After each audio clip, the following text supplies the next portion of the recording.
Iran যুদ্ধ ৬ সপ্তাহ পেরোলেও এখনও যুদ্ধবিরতির কোনো ইঙ্গিত পাওয়া যাচ্ছে না, বরং সময়ের সাথে সাথে বাড়ছে যুদ্ধের তীব্রতা।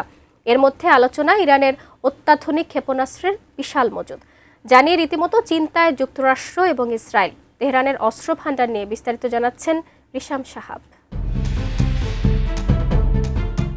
বর্তমানে ইরান ও তার মিত্র হিজবুল্লাহ যেভাবে ইসরায়েলে হামলা চালিয়ে যাচ্ছে, তাতে সংঘাত শুরু হওয়ার ৬ সপ্তাহ পেরিয়ে গেলেও এই হিসাব ইঙ্গিত দিচ্ছে যুদ্ধ আরও কয়েক মাস গড়াতে পারে। যদিও ইসরায়েল ও যুক্তরাষ্ট্র দাবি করছে তাদের মূল লক্ষ্য অর্জিত হচ্ছে, তবে বাস্তবতা দেখা যাচ্ছে ভিন্ন। যুক্তরাষ্ট্র ইসরায়েলের পাল্টা জবাবে তেহরান যেভাবে এগিয়ে যাচ্ছে, তাতে উল্টো বিপাকে আছে ট্রাম্প এবং তার মিত্রদেশ ইসরায়েল। তাই প্রশ্ন উঠতে শুরু করেছে তেহরানের সামরিক ভান্ডার কতটা শক্তিশালী তা নিয়ে।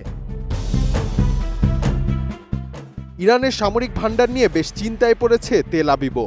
ইসরায়েলি সামরিক মূল্যায়ন বলছে ইরান এখনও এমন ১,০০০-এর বেশি ক্ষেপণাস্ত্র ধরে রেখেছে, যেগুলো ইসরায়েল পর্যন্ত পৌঁছাতে সক্ষম।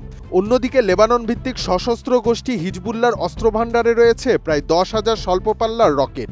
ইসরায়েলের সঙ্গে সীমান্ত থাকায় এগুলো এখনও দেশটির জন্য বড় হুমকি। কোয়ালিটি সম্পন্ন আন্তর্জাতিক মানের steel bar CSRM, committed for better steel. Channel 12কে দেওয়া এক সাক্ষাৎকারে ইসরায়েলি বিমান বাহিনীর এক কর্মকর্তা ইরানের অবশিষ্ট ব্যালিস্টিক ক্ষেপণাস্ত্রের সংখ্যা প্রকাশ করেন। তেহরানের অস্ত্র ভান্ডারের হিসাব প্রকাশে আগে যে অনীহা ছিল, এটি তার থেকে এক ধরনের আনুষ্ঠানিকভাবে সরে আসা বলেই মনে করা হচ্ছে। অন্যদিকে তেল আবিবের পক্ষ থেকে জানানো হয় হিজবুল্লাহর হাতে ৮,০০০ থেকে ১০,০০০ রকেট রয়েছে।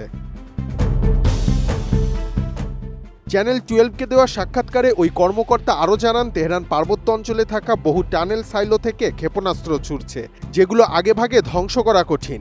তিনি বলেন, এই হামলা ঠেকাতে ইসরায়েল আর বেশি কিছু করতে পারবে কিনা তা নিয়ে কেউ নিশ্চিত নয়। ইরানের হামলার সক্ষমতা নিয়ে ওই কর্মকর্তা বলেন, এটাকে শূন্যে নামিয়ে আনতে বিপুল পরিমাণ সম্পদ বিনিয়োগ করতে হবে, যা ইসরায়েলের জন্য অসম্ভব। এদিকে লেবাননে হিজবুল্লাহর বিরুদ্ধে অভিযান চালাচ্ছে ইসরায়েল।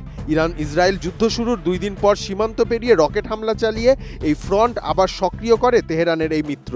প্রতিদিন 200 থেকে 250টি পর্যন্ত রকেট ছোড়া হচ্ছে, যার বেশিরভাগই দক্ষিণ লেবাননে প্রবেশ করা ইসরায়েলি সেনাদের লক্ষ্য করে।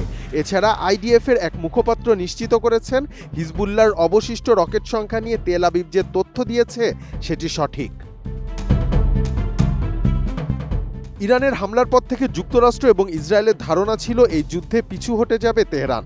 তবে খামেনির উত্তরসূরিদের পাল্টা জবাবে ট্রাম্প এবং ইসরায়েল উল্টো পিছু হটতে বাধ্য হচ্ছেন।